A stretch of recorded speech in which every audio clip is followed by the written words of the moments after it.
Hi, everybody, and welcome to the July Laughter Yoga Australia podcast. I am delighted to have yet another icon of the laughter yoga community, and that is Kimmy O'Mara. I think she's been referred to as a national treasure, so I may have to call her Dame Kimmy I'm from sure here. it's not a national fossil. Oh, dear. Oh, Kimmy, it's always great to see you. We always have a laugh. I've just got a couple of questions. We go one take on this and we just explore who Kimmy O'Mara is, but I'd like to start with who Kimmy O'Mara was. So before laughter yoga, can you just explain your journey up until the laughter side of things, Kimmy? Okay, all right. So I come from a background of quite a lot of abuse, both family and husbands, and I got diagnosed with a disease called CREST. It's an acronym for calcinosis, Raynaud's, esophageal something or another, scleroderma, and I always call this the T pterodactyl, but I'm sure it's something else. And Virtually, I was given 3 years to live 25 years ago. what was So the I guess impact? Kimmy, what was the impact of Crest on your being, may I ask? the impact of CREST was the lack of use of all my muscles. The tightening, what it does is takes out the elasticity in all of your soft tissue. So your lungs, my lungs, my intestines, um, all of those sorts of things were compromised. So I ended up with kidney failure. I've had a hernia from wow, this is getting really personal, but an anal hernia for 15 years. I was quite debilitated with that, and only I think 3 years ago I had that operated on because I was too fragile, and the operation wasn't tweaked enough for me. I was in hospital with the kidney failure and couldn't swallow for a while. I had 6 operations to start swallowing again. Otherwise, I've heard, if you don't eat, you die. So I've had a few of those, dying things, and I just, I don't actually go for that. I, like you, Merv, I decided life was too beautiful to just hoof it away. So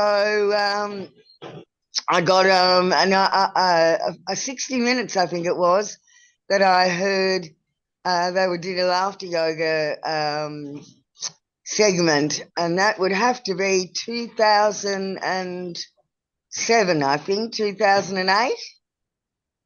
And well, I'd already had this. I got diagnosed with this in 2000, and I had been was laughing anyway because I'm quite a jolly sort of person, optimistic, thanks to my father. And I saw that laughter yoga boosts the immune system, and my disease is autoimmune. And so I thought, I'll do laughter yoga, and then I can also help other people. My father always said that, if you think there's something wrong with you, or, you're having a hard time, look around. There'll always be someone worse off than you. So I thought, well, if I can distract myself from my own problems of my disease, then perhaps I'll last longer than the 3 years they gave me. So here we are, 20 something years later, I'm still here. So I heard about Laugh WA, and I went along to a session in Fremantle in Western Australia that Janie Goss was facilitating. And I thought, this is for me. I can do this. So I became a laughter facilitator in 2009 and never looked back. It's been an amazing journey for me, and definitely one. I think there's three things that have saved my life. Laughter's one, body-based counselling is another, and dancing.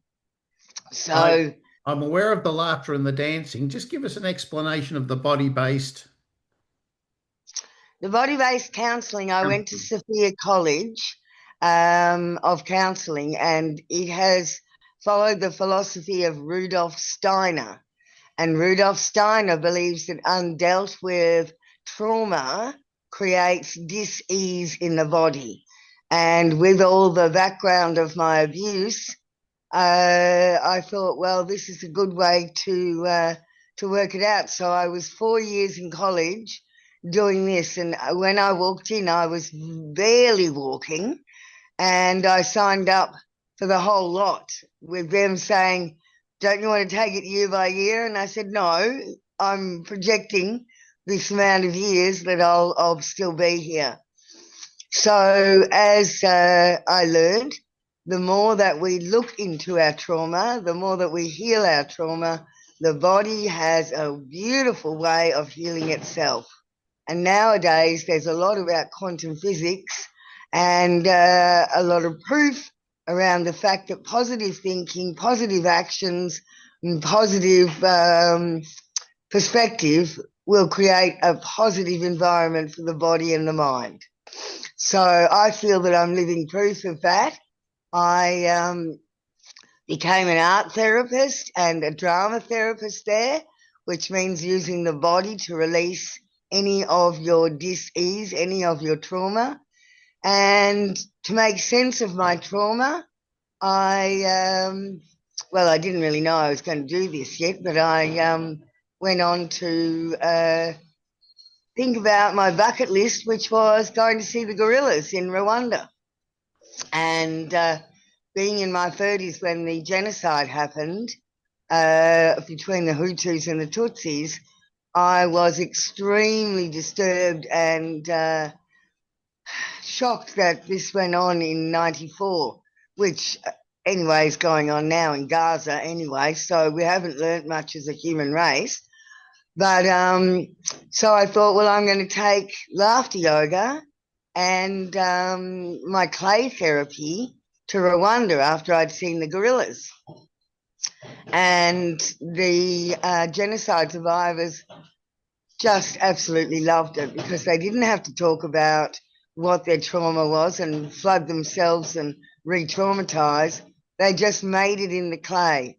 And I used the laughter yoga to begin the training in the morning so that their endorphins were there, their antibodies were there.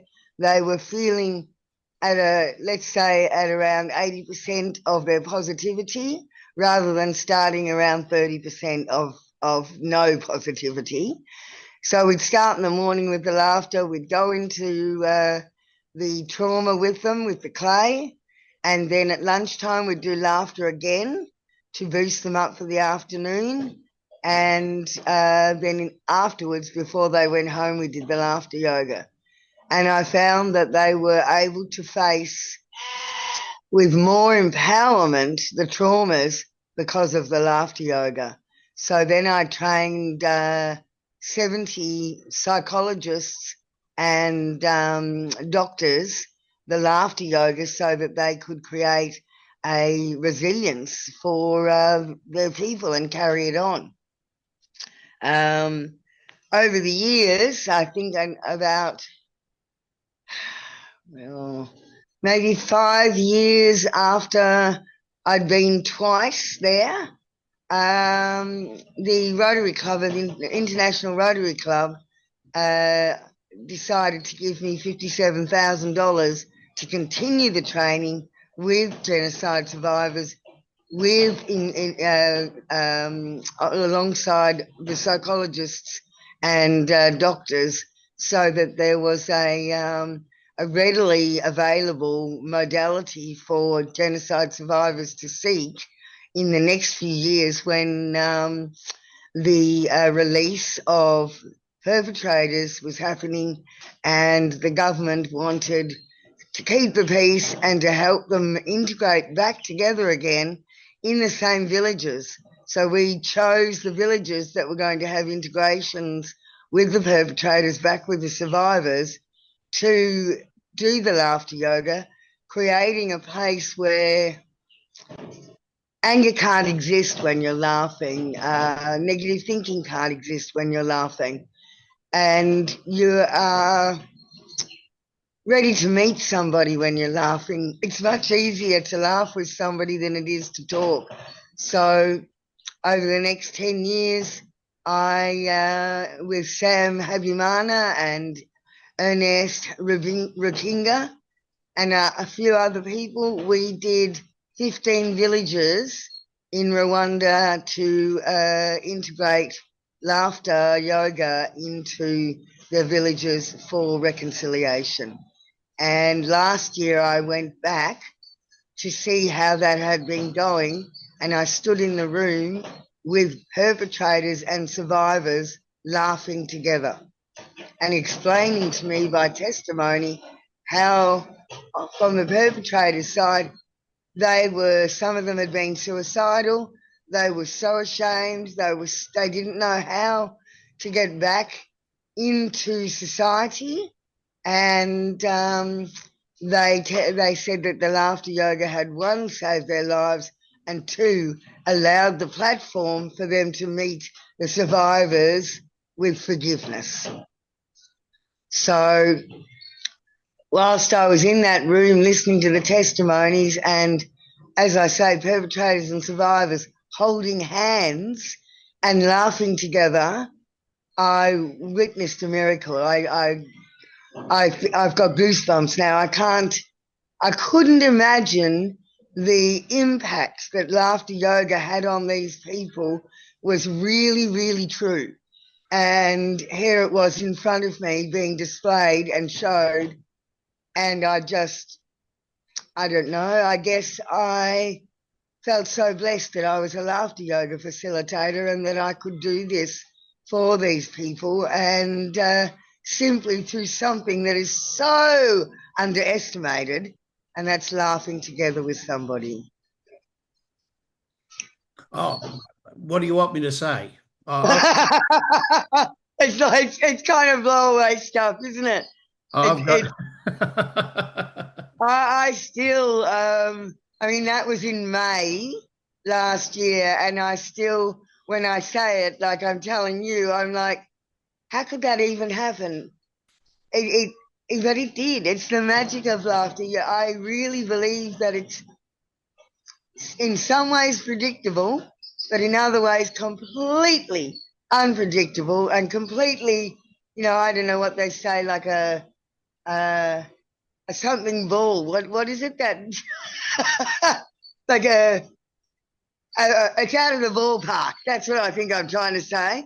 Way out of the ballpark of what really, really laughter in a normal perspective you would think could happen. So I was blessed, first of all, to become a facilitator. Second of all, to be healed myself through laughter yoga. And third of all, to be able to take it out into the world in a ravaged place that lost over 1 million people through a genocide war, and be able to be part of that reconciliation movement for the country. So, yeah, just a little side thing. Oh,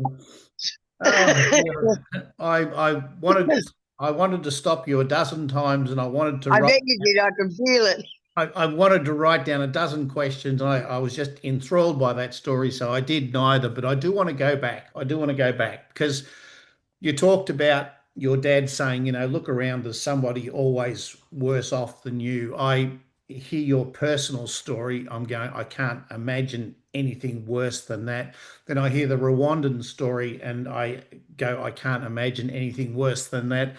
So going back to your upbringing, which wasn't great, as you noted, and it was still 7 year gap until you found laughter yoga. Why didn't you just give in to everything that happened? How can you possibly harness a positive mindset with that trauma that you personally went through, then may I ask?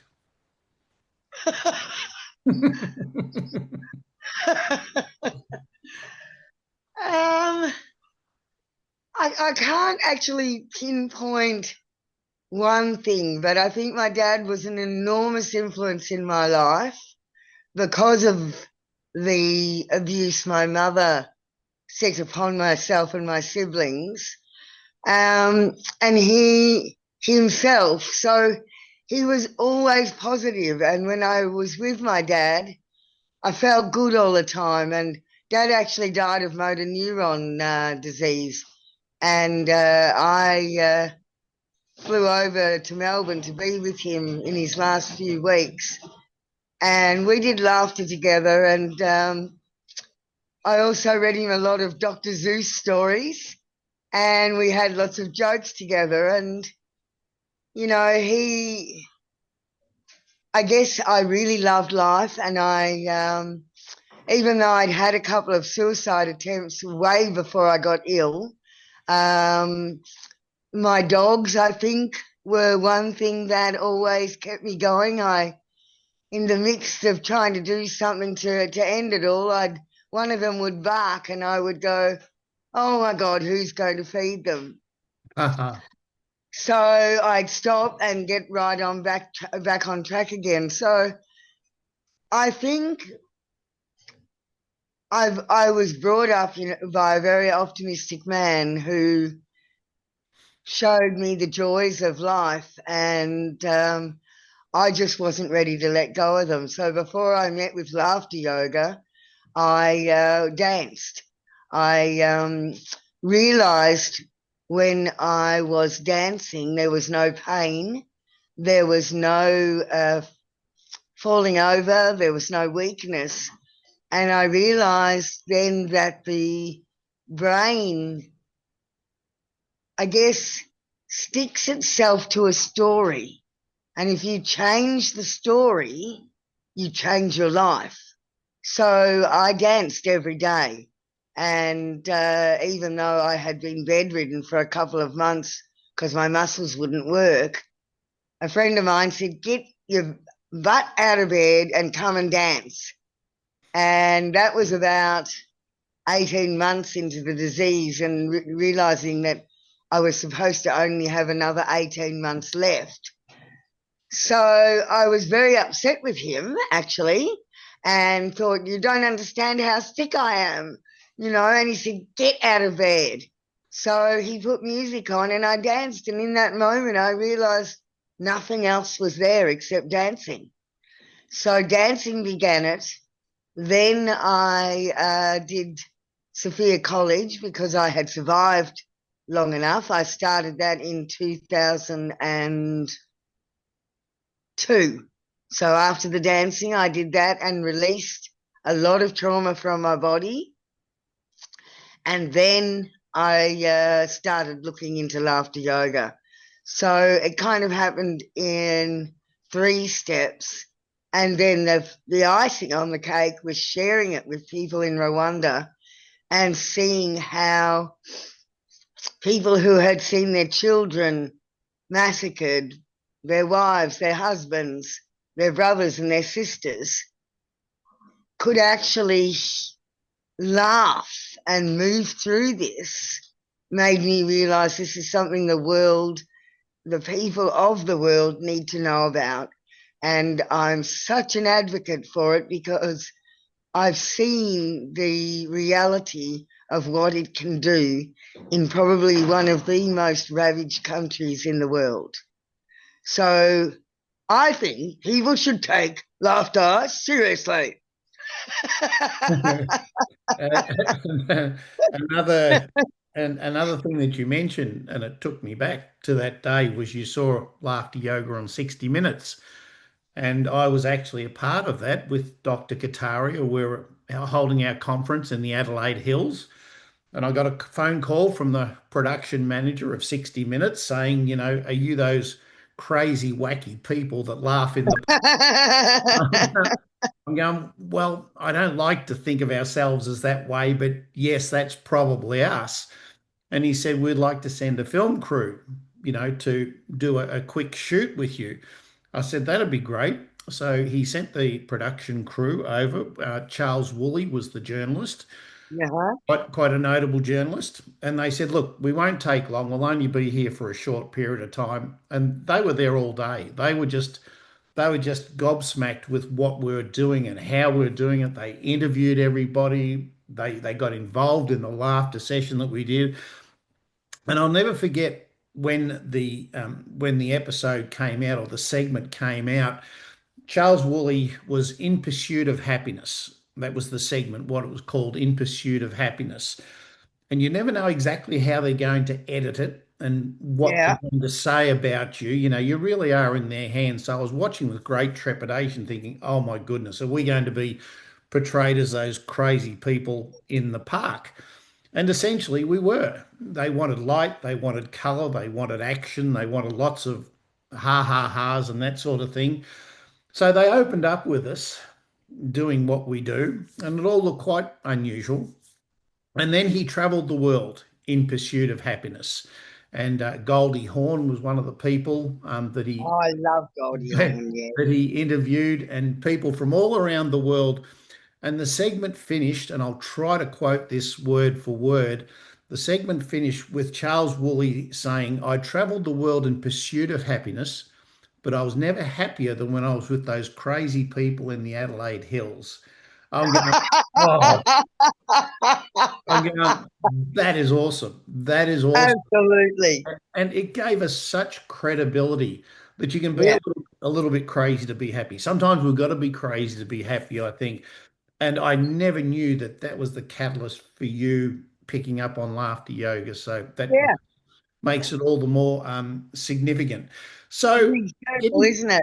yeah, so getting back to your illness, even that didn't seem to stop you. How and people get diagnosed with stuff all the time, and they get these diagnoses saying, you got a 20% chance of recovery, and this long to live, and it can't be reversed. You're going to have to live with it. It can't be reversed. What would you say to those people? Not to the doctors. That's another conversation. What would you say to those people that have just heard that news? You can do anything that you set your mind to. Okay. Um, when the doctor did tell me, I laughed and I said, "No, I've got more things to do." And he said, "Well, I'm sorry, but this is very serious." And I said to him, "Well, I'm very serious. I think I just didn't believe I was going to die, and I didn't want to die. Funnily enough, even though I had tried to commit suicide in the past, I was, I guess, well, I was only 42 when I was diagnosed, yes. And I just thought, doesn't life begin at 40? Isn't that the thing? I'm not going to die before I've had my life at 40. so, so I guess I was a little bit mad, which my acronym for mad is making a difference. Indeed. And he just said to me, "Oh, what are you going to do? Sit in a circle and meditate and say Om?" And I said, "Whatever it takes." And when I went back to him after my use by date, I went, ta-da! And he was like, "Oh my God, I'm so glad I was wrong." So I just think really it's about your determination, your wish of what you want to do, and not believing there's only one choice. There are many choices that we can make, and my choice was to say no. I think a lot of the time, and I don't mean this horribly, but the Western world, we really do cater to those that are ill and sick and weak and victimed, whereas when I was at Rwanda, they've been through things that you would think they would end up being helpless.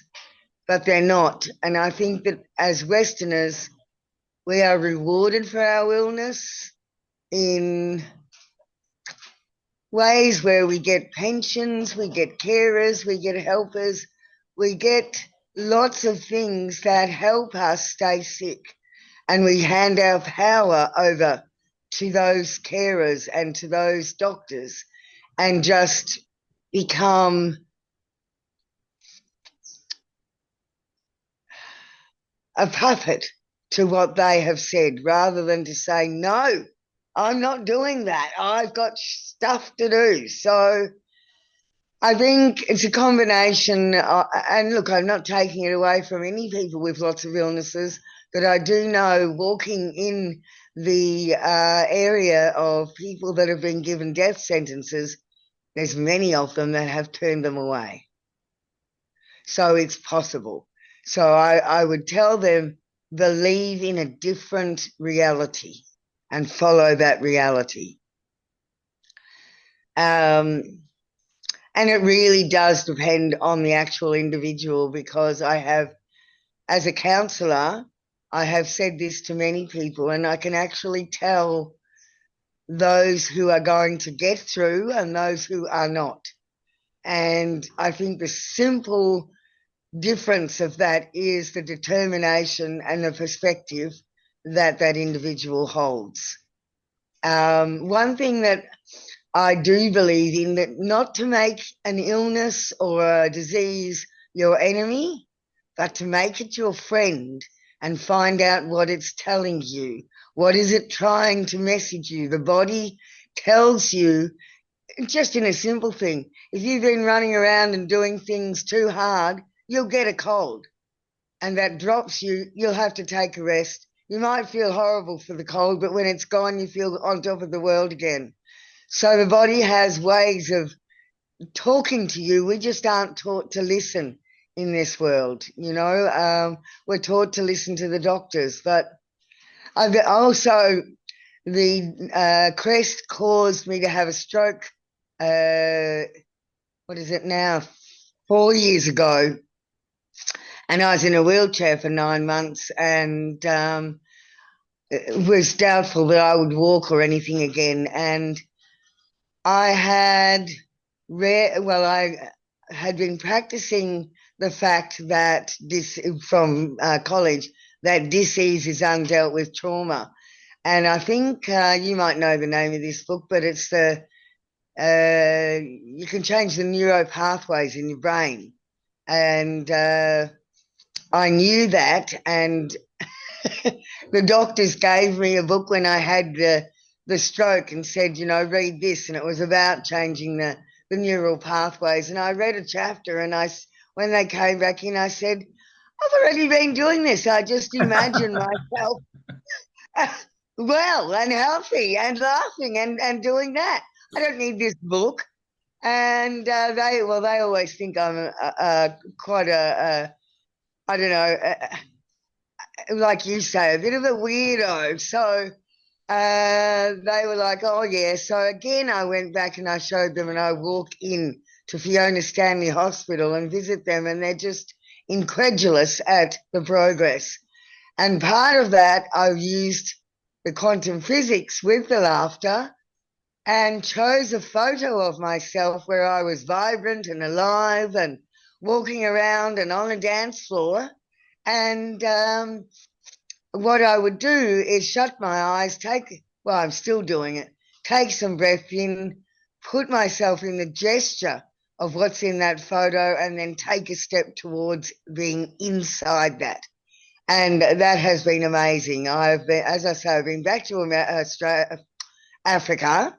I walked all the way around Africa, and then I went to a festival for a week long, Africa Burns, and I completed that by walking kilometres a day. So I really don't think that you're restricted by anything other than your own thoughts.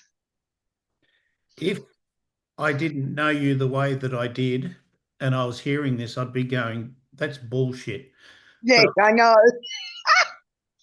um, it's And mind you, when I had the stroke, You remember they had the World Laughter thing? I'd been in hospital a week and I entered that and I was laughing in the hospital kitchen for 3 hours in the middle of the morning while the nurses were just going, oh my God.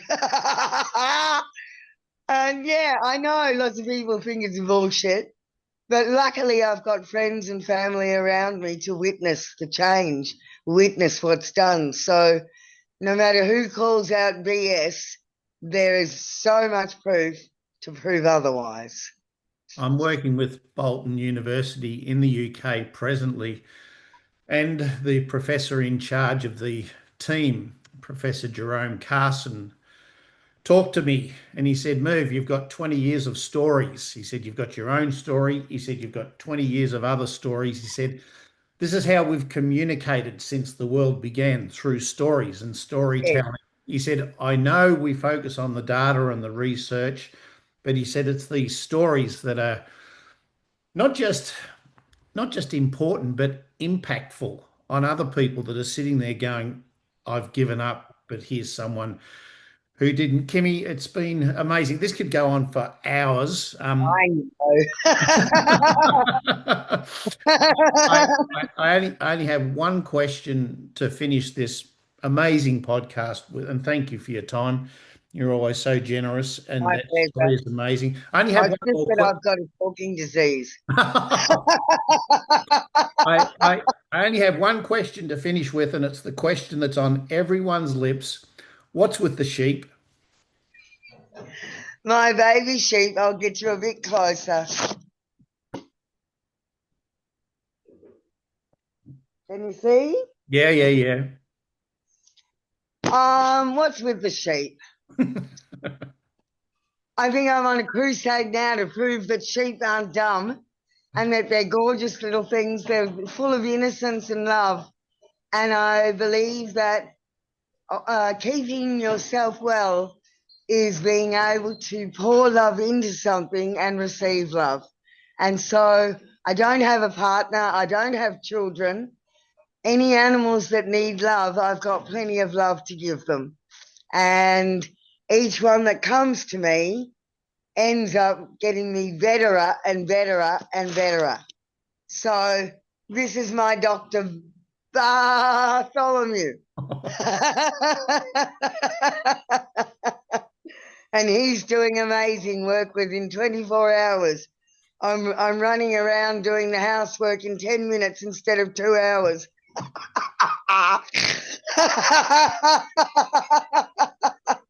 So get yourself a sheep. I, yeah. I got nothing. I got nothing. I'm done. Every time I meet you, and I've had the privilege, Kimmy, to meet you several times in person or talk to you, I keep on thinking this person can't get any weirder, but you prove me wrong every time. You prove me wrong every time. It's been an absolute pleasure. I'm sure there'll be people absolutely gobsmacked to hear everything that you've done, your story, but you're still doing stuff. You're still doing Yeah, stuff, and that's the important thing, I think, to have those goals in life and then to have that mindset that goes, no, I can do this regardless of what the world has dealt or done to me, I think is just so important. And absolutely. It's you've only achieved it. one reality. Choose your own reality. I mean, in September, I am doing a 4 day festival and I'm doing 4 events, including laughter yoga. And no one else at the festival does any more than one event. I'm doing laughter yoga. I'm doing adult games, which isn't R rated. I'm doing children's games, and I'm doing a talent quest. And I actually, every now and again, at 65 nearly, my head will say, "Isn't it time to stop?" And of course, I'm like, "No." No, it's time to do more if you're thinking of stopping. And it's always a pleasure to talk to you too, Merv. And thank you for all your encouragement and everything you've done for us all in Laugh WA and Laugh to Australia. And I think you might be worldwide too, aren't you? Well, the internet did give us this presence internationally to, Yeah. be seen online. So I'll be at the Malaysian conference in a couple of days' time and liaising with people from around the world, which will be great. Wow. And I'll be with other colleagues from Australia. And, the Australian story is a good one, especially when we have people like yourself on board doing things internationally that you are doing. So we need to sign off, Kimmy. So farewell to Bartholomew as well, too. Bye bye. Oh dear, oh dear. I think that's a good way to finish. Thanks so much. Hooroo.